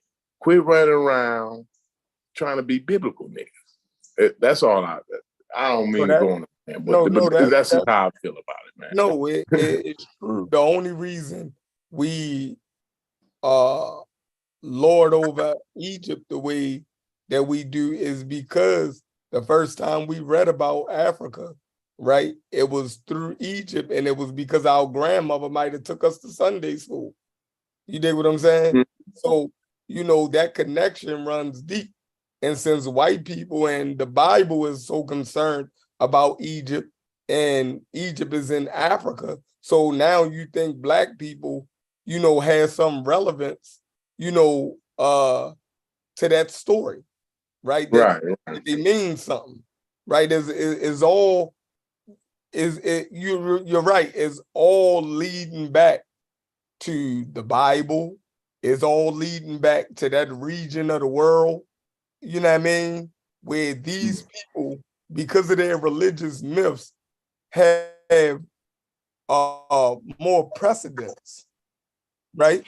Has more precedence in mental space, right? In our minds than the rest of the fucking world. You dig what I'm saying? Like that shit, they have more mental real estate, you know what I mean? And people's minds because of the religious aspect of it. So all of those people in that little geographical area between Egypt and the Levant, right? they have the majority of mental real estate in our minds. So that's why we argue and fight for that shit more than we do any other fucking groups of people. You dig what I'm saying? Right. It's that mental It made me think. It made me think back when you said, you know, when you went to church with your grandmother and you hear about Egypt. You know, to me, like the way they talked about it, right? Like Mount Sinai and shit like that. Like that always seemed like some you know place that you know that where humanity and Jesus, you know, all of these miracles was going, you know, it made it feel like that was almost a mythical place almost. You know what I'm saying? And then when you actually you get older and you understand geography, and then you be like, yo, the Mount Sinai? Okay, okay, so this is what they was talking about. So, you know, you got to put the pieces. What I'm saying is, bro, you need to be able to put the fucking pieces together, bro. Why would these niggas look any other way than, you know, why would Jesus not have looked like, you know, Bin Laden? You know what I'm sayim? Like, for what reason would he, huh? Or Imhotep, yeah. Why would Imhotep not have looked like Bin Laden, bro? Why? It just don't make sense to me why he wouldn't have looked similar to Bin Laden or some motherfucker. You know what I'm saying? Like, I just even when you talk about the Nubians, those ancient Nubians, bro, they would have looked the same way. They would have looked like the Young Turks or some motherfucker. You know what I'm saying? Like, all these niggas would have been looking, the Persian niggas and shit, they would have looked similar. Now you get a little difference because, you know, when you get to Persia, they kind of end up getting more robust and shit like that. You know, but then when you start coming towards, they start getting that more slender once you get further towards that Levant and all of that area. You know what I mean? They get a little slim, but they still got that same skin tone, that same, you know, how it ranges from that light brown to that almost dark brown, not almost my color type. You know what I mean? They get pretty dark. You know what I mean? But yeah, you see all of that, man, and it's just like, why wouldn't these people be that way? You know what I'm saying? Like, where you think, you know, these people thinking that Europe came in and they had such an influence on the population that they get mixed like that. You know what I mean? Like, to the point, it just all don't make sense to me, man. You know, like, how many people they think be coming in? You know, billions, millions of people. It ain't even, the population ain't even that big back then. You know what I'm saying? It's not a whole lot of people. So, and it's like, it's almost like, I swear, is they wanted Chief X to be so wrong that they fought us tooth and nail and just made bad arguments and gave him more ground than they should have gave him. But since they wanted him to be so wrong, so bad, because it was coming out his mouth, right? That they just took bad argument after bad argument. And only thing he was doing was laying down booby traps. And they just kept walking into him, yo. But that's where we failed at too, Chef. Well, at least me. I at first, like, because I came to the conclusion on my own, like that. You know, it was already just plain to me. But Right. I what I didn't realize is that they didn't want us to be right, because by default Chief X would be It right. would have made Chief X right. Yeah. So yeah, it was wild, man. You know, looking back on it, and I think all right, beautiful. All right. I'm leaving you. She trying to get away. Bye. My baby, my wife, she calls me by my middle name. And now my baby is doing that now. She be like, she called me all the things that my wife called me and shit. So sometimes we be in the store and she be like, babe, I want this, babe. It's so funny. It's hilarious, bro. But yeah, they wild, man. They is wild, man. With the whole Afrocentric thing. But yeah, like I said, man, I just don't understand how they don't put the biblical narrative thing together. Like you can't be no. yo, go ahead. We was at, the reason why they fought against us is because yeah. they didn't want to give Chief X no ground. You dig what I'm saying? And it's like, okay, y'all fighting, y'all trying to prove us wrong so bad because by proxy, y'all think y'all gonna kill Chief X argument. You dig what I'm saying? And it's like, yo, y'all running into booby traps because he's actually setting booby traps. And like, it's like, is he in y'all brains or something? He know exactly where y'all gonna go at. You feel me? Mm-hmm. The Mediterranean shit, and they ran into it, and they still arguing it. They still arguing it. Like y'all arguing against geography, bro.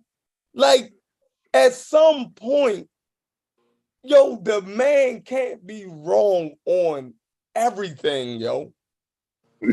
Like now y'all arguing against geography. That triggers them, man. That word just triggers them. Like now we gotta concede, like, and they think I'm gonna sit here and concede that the Mediterranean is not a part of Africa. Right. These niggas want us to give up the Mediterranean, right? All together, and if you talk about the Mediterranean, you can only talk about it in the narrow confines and say it the way that they want you to say it. Right. And it's confusing on how they want to say it though, because eventually you got to keep it real. Eventually, I mean, like you can say it however you want to say it, right?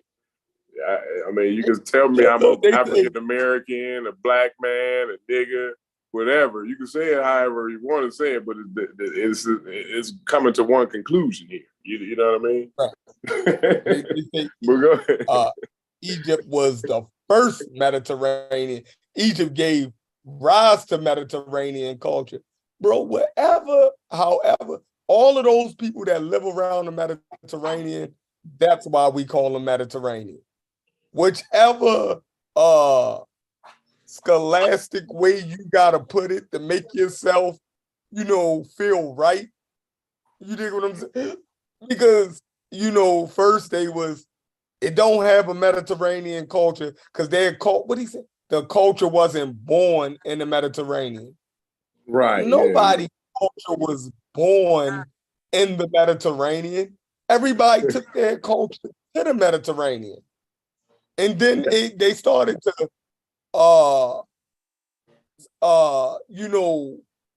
what you call it, exchange ideas and foods and plants, and you dig what I'm saying? People, right. And it was exchange there. You dig what I'm saying? But that's where the exchange happened at. Yeah, exactly. Yeah. The Greek came to the Mediterranean, put his boats. Anything, you going to the market? No, that's my wife pulling out the garage. I get the food. Yeah, because I'm going to a hair show.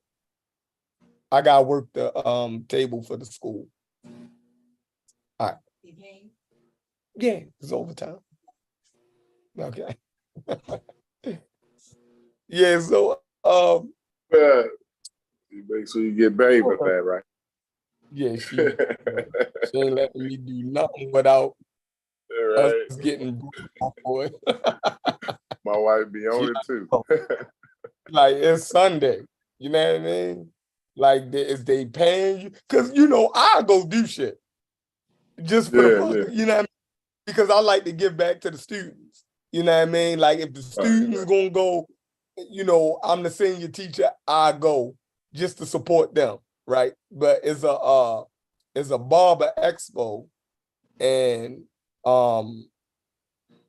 I said I go and you know, do administration stuff.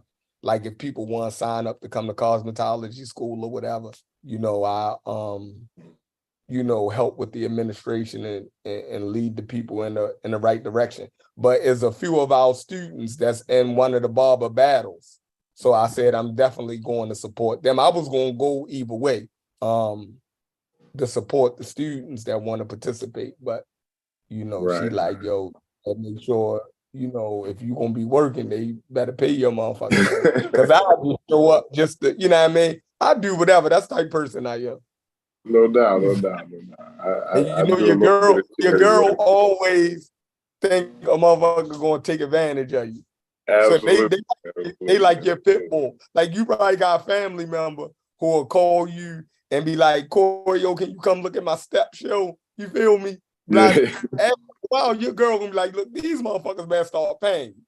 Right, You right, dig right. what I do it all the time. Like I go ahead and like if I put a like the elderly people, right? They be like, well, I need a new porch too. You know, they want a patio, but then they porch is leaning or something, and I'm I do they porch for them. But then I go ahead and you know dig out some old wood and shit and make a rail for them. So they got a rail up there, and you know she was like, well, did you charge that time for the rail? Because you got to go back. You know, you can't do that. You know, the same day. You know, as you pour the concrete, so you got to go back another day to put that up. So it's like, you know, I'm gonna go over here and, you know, put this rail up and you know what I'm saying? She knows a lot of times I'll be doing the shit for free.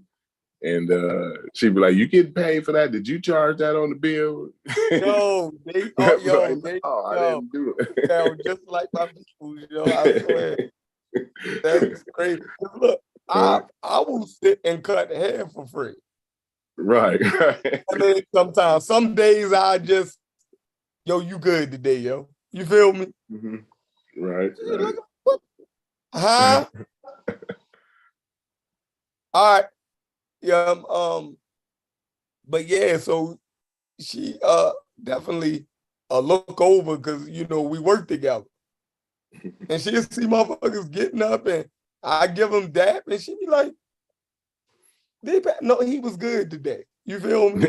Like, Yeah. listen, I got on since people been paying through their bank, you can pay through Zelle, you can pay through Cash Apps, you know, and Mm, all that, right? So I can look at my clients who paid through Cash App and Zelle and Apple Pay. I can see how much they done paid me this year.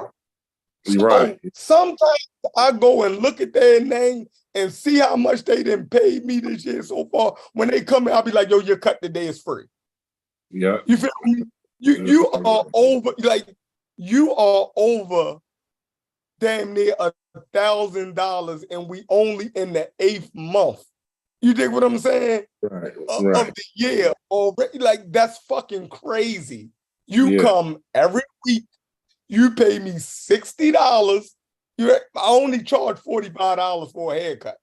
You Right. dig what I'm saying? I got clients that, you know, get up, they send $65. You know what I mean? So it's like, yeah, after a while, when I look at their fucking see how much they didn't pay, I'll be like, bro, you good this week. You feel No me? doubt, no This doubt, one on the no fucking doubt. house.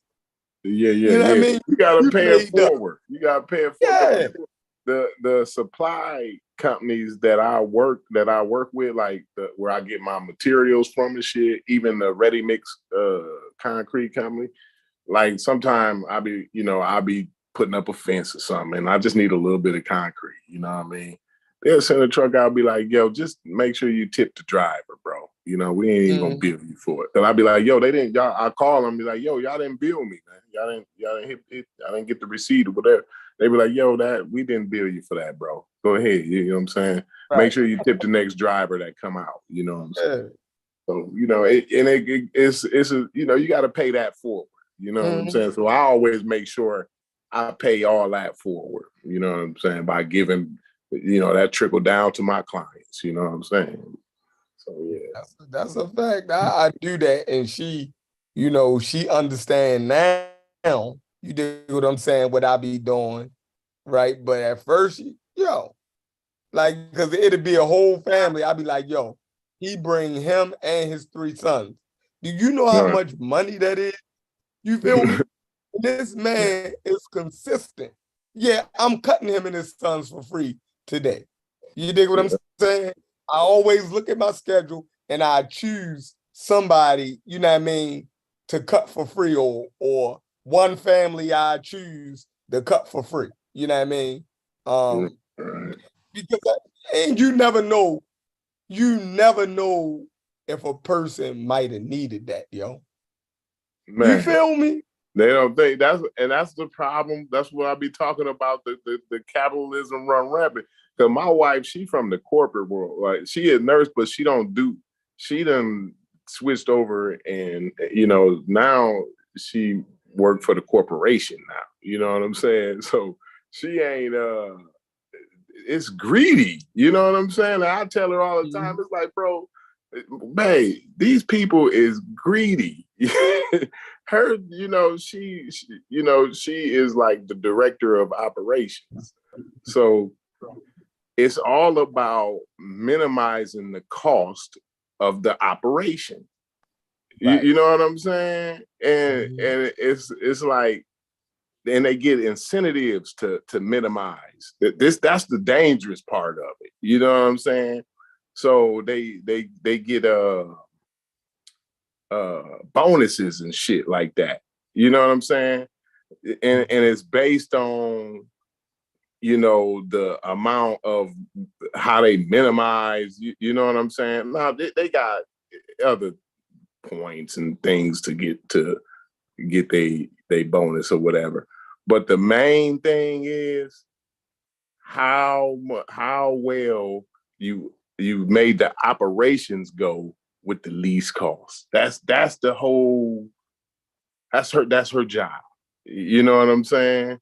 And it's just like it's not a good world. It's a dirty world in that corporate world, man. I don't want to be a part of that. That's not a good world to be in, bro. And that's why she be on it like that. Everything gotta be, every move I make gotta be getting money. There's gotta be some money involved in it. You know what I'm saying? That's a fact, bro. Yeah, that's so when Steve, damn, my bad, Steve B's, what up? What up? I just come out to big up Corey. I'm glad that Corey wasn't on the show with you, because I don't see anybody calling him Corey and going down Corey Goose Street and going down Live Street. So Corey, I'm glad that you didn't go on the show, because this topic is going to make more enemies than friends. But we need a debate. We need a debate with somebody who can hold it against somebody who can present the Egypt is black argument. Right. We do need that debate. We do. We do need that debate. And I'm talking NOC, and they can put anybody they want to put it. Reggie Smash and out against NOC. And I think NOC is going to use science to body them. I don't think the DNA talk. Because to deny the DNA is to deny science. Our own cannot deny science. That's why I don't think Uncle being a debate with NOC. Because he cannot deny science. Because you can't use science for evolution and then disregard it when it comes to DNA. So I don't think he's going up against NOC. Because the science is going to be it. I don't think nobody would debate Ngozi though. That's the whole thing. I think, you know, for the most part, they'll stay clear of it, right? Because don't nobody deal with that proficiently enough to even debate them, right? They want to debate Medu Netta and shit like that. You feel me? But as far as Ngozi, I don't think nobody will actually say he's wrong and mount an argument. Well, Reggie might be crazy enough to do it, but you know, he ain't jumped out there yet. He didn't say a couple slick things, but he never, you know, threw down his glove and say, let's get it on. You know what I mean? Right. So, you know, so he even tore around it. Yeah, I think the only thing that they could come with, the only thing they're gonna come with when it goes, he's bringing science and genetics. They gonna bring old testimonies from Herodotus and lookership. That's where they get they. To me, I ain't seen no other argument other than testimonies from Herodotus and the likes and a bunch of lookership. Look at this. What do you think he looked like? He looked like this. He looked like this. But yeah, go ahead. Oh, and that's what I wanted to say. With the lookership, we're throwing Anwar, Sadat, and them up, right? Now, when we do stuff like that, you know, when you use stuff like that, you say, okay, how do you explain? Like, you can explain why Sadat looked like that, and not explaining it is a disservice, right? That's like if somebody tried to say the United States is a black country because you can show people that are black there, but then we can explain why those black people are in America. There's an explanation for that. You feel me? Like, it's not that they are indigenous fucking Americans. No, you have to explain the history of why those people are actually in America. So to not explain Anwar Sadat's ethnicity, right, and just blanket it and say he's Egyptian without explaining, right, why he's Egyptian and why he looked like that, then you're basically lying. You feel me? Because the same thing with that one picture with the twins. You know right, what the majority of the population. Yeah, that's crazy. But the majority of the population, or the overall population, does not look like Sadat. So you have to explain Sadat. You dig what I'm saying? The reason why you went to him is because he looked like what you are trying to portray. He's the ambiguity, right? He's going to be breadcrumb that you drop. It's just like with that dude Muhammad, the doctor dude from the 80s, who America tried to classify him as white, right? And he was saying he was Egyptian. Well, he was actually Sudanese when you look into it. You dig what I'm saying? That because Egypt and the Sudan was one country before they broke it up back in the 50s or whatever. Before they broke it up, the Egypt and the Sudan was one country.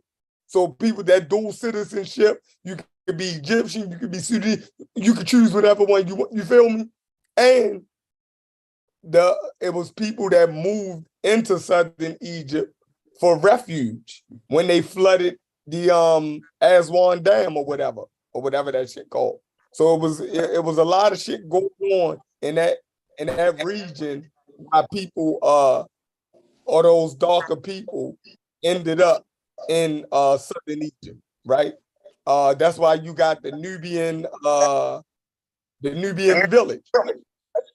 When you go to the Nubian village, you know, these people will explain that they're Nubian, right? And their closest connections is with the people in fucking Sudan. They say it themselves. You feel me? So I mean, Yeah, they not explaining that shit correctly.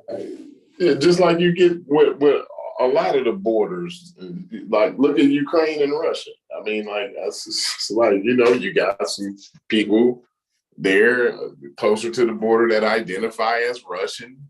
You know what I'm saying? And you know, you got some that identify as Ukrainian. You know what I'm saying? So, and the language is a little mixed up there and all that. You know, so yeah, man, they act like, you know, you can't look at these scenarios in modern day time. You know what I'm saying? You look at Southern Texas. If you look at Southern Texas, you're going to see a bunch of Mexicans, right? A lot of them got American citizenship, and you can call them American. But you can also explain that they are actually Mexican, right? In origin. The same way you can explain that those Nubians are actually Sudanese in origin.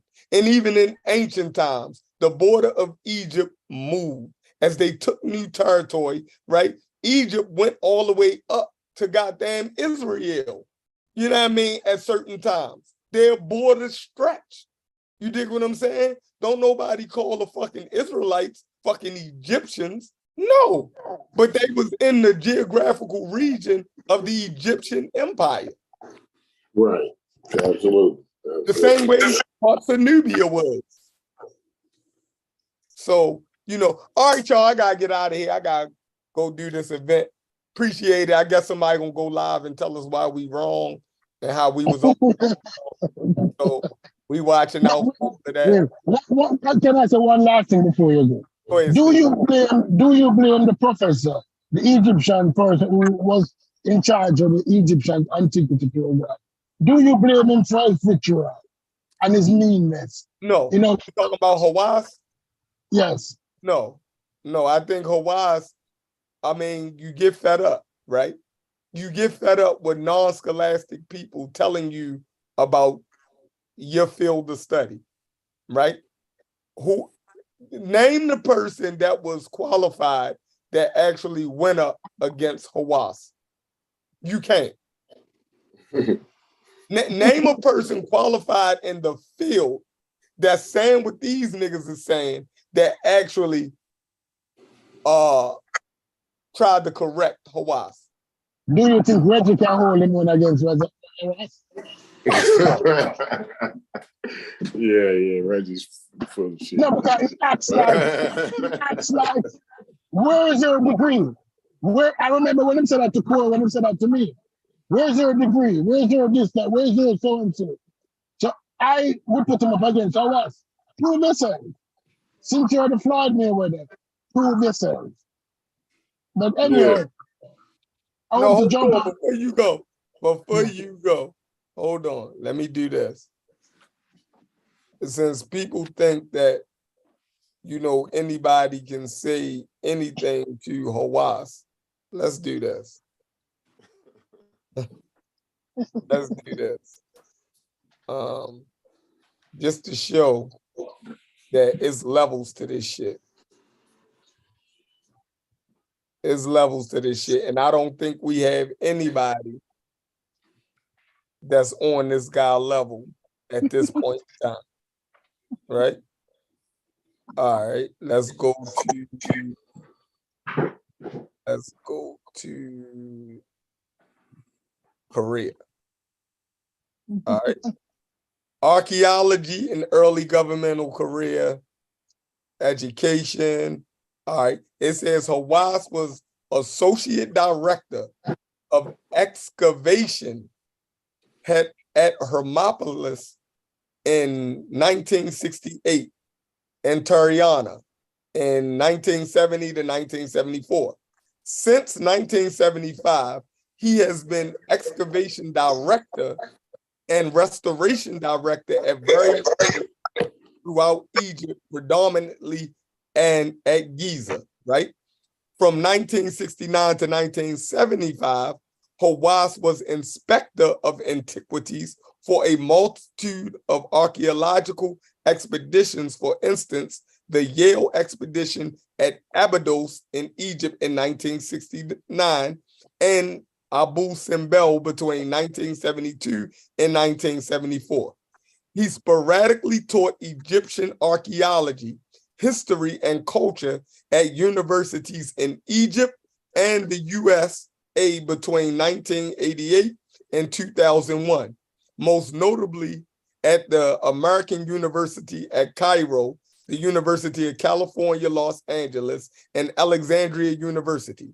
Hawass has described his efforts as trying to help institute a systematic program for the preservation and restoration of historical monuments while training Egyptians to improve their expertise on methods of excavation and retrieval and preservation, right? Do we have anybody in this community who has this man accolades? Who digging, who's in the dirt, who's preserving what he finds and teaching people about it. Sorry, Imhotep got them credentials. He was the minister of antiquities, meaning he held a cabinet position in the Egyptian government. I mean, like, so. How do we? Did you sign the petition to get him lose his doctorate? Yeah, I signed the petition. Why? Why did you sign the petition? Didn't Dr. Ben sit on the board at UNESCO? Man, Dr. Ben lied. UNESCO don't even know who that nigga is. Why you signed the petition, sir? Why did you want to get the man disbarred? Why? Was it to get him disbarred? Yes, it was to get him disbarred. You signed a petition to get the man disbarred. Oh, why yeah, that's what they doing. Like, how rude is it's not, boy. That's terrible. A black man put a paper in front of you, sir, and you signed it without knowing what you signed. What did he do? What did he do so bad? I never signed it. I knew what he was about. I knew what the petition was about. Petition to get him disbarred because they did not like how he's talking about black people in Egypt. Right. Because he was saying that the Egyptian was not black, and they disagreed with him on his rationale. So they petitioned to get him disbarred, and you signed it without looking at it. Black man, what did you do? Oh, hold on. So let me read this. Recognition and awards. This is Hawass, right? This is who we saying we can send these niggas in the conscious community up against, right? Hawass is the recipient of the Egyptian State Award of the first degree for his work in the Sphinx Restoration Project. In 2001, he was silver medalist offered by the Russian Academy of Natural Sciences. In 2002, he was awarded the American Academy of Achievements, the Golden Plate, and the Glass Obelisk from U.S. scholars for his efforts to the protection and preservation of ancient Egyptian monuments. In 2003, Hawass was given international membership in the Russian Academy for Natural Sciences, right? And in 2006, he was chosen as one of the world's 100 most influential people by the Times Magazine. Right? In 2015, he was awarded the Golden Memorial Medal of Charles University. In 2018, he was awarded by the Academy of Basileria de Lettres for being the only archaeologist who wrote more than 30 books. In the same year, he received the Presidential Medal of the Republic of Kosovo in recognition for his entire academic output. Also, in 2018, he received the grand prize of the Saudi Arabian Ministry of Culture. In 2022, he received the plaque of honor from the Facility of Economics and Political Science of Cairo. We do not have nobody remotely, right? And I'm being as respectful as I can. You niggas don't stand a chance. Chef, you're being disrespectful. Chef, I see what you're doing. Chef, I see what you're doing. I see it. Are you comparing Dr. Ben to ours? Is that what you're doing, Chef? No, Is that no. Yes, that's what you're doing. I'm comparing Reggie and them. I'm comparing Reggie and them. That's Reggie's master teacher, though. So by default. By default. This is what Chef is doing.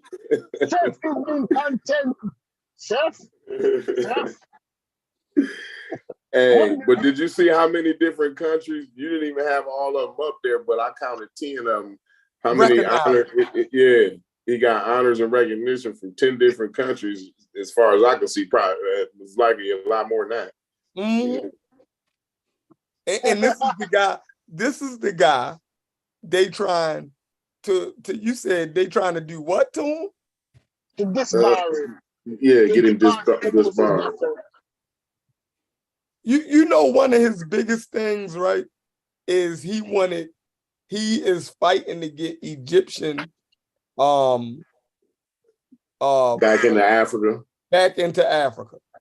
Yeah, from the like, he's saying that England and France and all of them stole his people monuments and artifacts, and all of that shit should be returned back to Egypt. You dig what I'm saying? So he's actually fighting for Africa. And these niggas is actually going against him.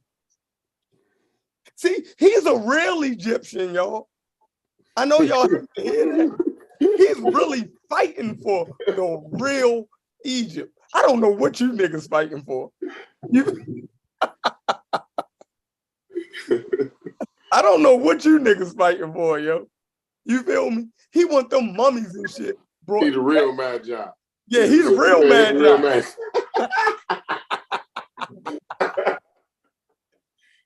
Oh man, yeah, you gonna get some backlash. You finna get some backlash for that. Did Dr. Ben ever dig in Egypt? Did Dr. Ben ever go to Egypt on an expedition and dig, even for one season? I don't know. That sounds. Did he go to Egypt? You said what? Did Dr. Ben go to Egypt? Is that what you said? To dig, yeah. Did he dig in Egypt?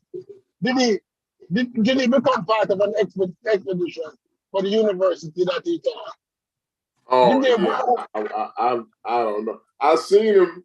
So he did a video. He was in Egypt. So wasn't he? He was there doing. He was on an excavation, wasn't he? Or was he not? He was there taking one of his tour groups that niggas been paid their whole life savings. Right. Go walk around the desert with this nigga. And for him to talk crazy to him. I was like, man, at least like he went there and like they at least let him look at an excavation, you know what I'm saying, and some shit. But I really, in the back of my mind, I probably thought, that's something probably was bullshit about that too. But yeah. I think we better cut this one short though, Chevy, because I think we got enough fight. We got enough battles to fight so far, bro. Oh yeah, they're gonna tear us up for this. They're gonna tear us up for this one. Yeah. That's why I told you that one. Because I love the fights. Yeah, we about to be called a whole bunch of dumb niggas for this shit. Right. Sell out niggas, choosing the right Egyptian. And Gozy in the chat. Oh, they said we got to team up with Hawass and Gozy. Go ahead. Yeah, what's up, Brendan? Hawass, they saying they trying to get his PhD took from him from the University of Pennsylvania. Yeah. But you signed that, and I want to know why you signed it And are you retracting and apologizing for signing that this man PhD should be retracted? I thought I was signing it for Reggie to debate him or something. Yeah. I thought that's really. Really, Chef? I I have to hold you accountable now, Chef. You have to come out and didn't make know a... you signed it. I thought you was bullshitting. You signed it. I'm bullshitting. I ain't signed no dumb shit. What the fuck? I didn't even understand. And not that it would matter or nothing like. Yeah, like who is they gonna send it to? Like what? Like why would somebody listen to you? Y'all niggas never even went to the University of Pennsylvania. So why the fuck would they listen to you and a bunch of niggas who probably don't even got high school diplomas? Man, you know what? I'm sick of this committee. James in there. They gonna listen to James there. No, but Reggie was pushing the Neanderthal. This man then paid them for a PhD, and we think that some niggas who are confused and don't have an education is gonna make them revoke that man PhD. Is that shit even possible? I never heard of a PhD getting revoked because somebody don't like your political stance. Like, how the fuck is that? Like, if you get a PhD, you can do whatever you want with your education. You can go and look, you can go and say whatever you want after you get that PhD. They can't take the PhD from you because you decided to be pseudo now, or or your politics don't line up. Reggie, y'all stupid as shit. Reggie brought it to the community. He brought it to the community and tell us to sign. And when I looked at it, I said, you know what? I have too much fight with Reggie to bring this one. Because I was going to say, you are a dance. Click back in. And Gozy, click back in, my bad. I would say you are a dance. And he was saying it with a pride. We need to get this man PhD revoked for saying what he's saying. And I looked at it and said, seriously, dude? Seriously?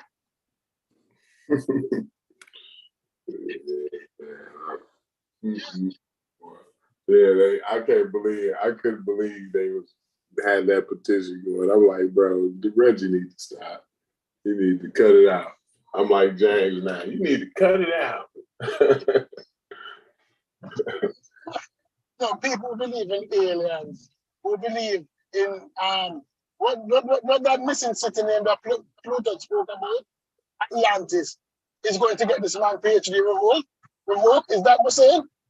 These Israelite Atlantis loving alien thinking Negroes who are going to tell you about Sirius B and visited by aliens is going to get this man PhD revoked. Is that what we're saying? Yeah. And see, that's what I'm saying. We got to do our due diligence to combat that, right? Because, you know, it's only a small minority. And you know, we don't want the whole Black community looking bad because we let them get away with that disrespect. Because it's like, it's the same way with Black people, right? It's always good to have allies and shit to help you fight your fight. Without some decent white people, you know, I don't think a lot of the things we achieved would have been able to happen. So, you know, definitely, we got to have some decent Black people to fight to give some pushback to that. I would put this to you. 90% of Black people are pleasant, God-fearing, loving people. But that 10% the hood rat people, they'll take the forefront and overshadow the 90%. The crazies in this community is taking over all of the show. And it's hard to get them. You have to beat them back with us. How many sticks have you broken trying to beat back these crazies? Countless. Until people start calling you all different kind of names and you have to pull back. But now that this channel is up, you don't have to pull back. You can say anything you want. Dr. Ben was a liar. And we need to admit it. Sheikh Anthony made up stuff. We have to admit it. There's nothing wrong with it. If he was white, we wouldn't have him to tell the truth. None at all. Yeah. It's hard to admit. They don't want to admit that. They admit that. But man, I gotta go pick up this door. My wife just bought the door and shit. Now she won't be able to pick it up. I'm for that sound. So Later. I'm gonna say peace to you, Stu. Peace. Yeah. Peace, Corey. And peace, glad to hear from you. no doubt.